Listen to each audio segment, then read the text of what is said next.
Ну что, ребят, пару раз покупался, сейчас еще пойду, потому что вода уже прогрелась. Где-то градусов близко к 17.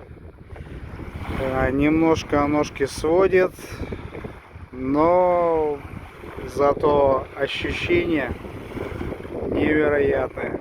Просто посмотрите, какое море прозрачное. Немножко вкус водорослей. Прекрасно, просто замечательно. Кайф.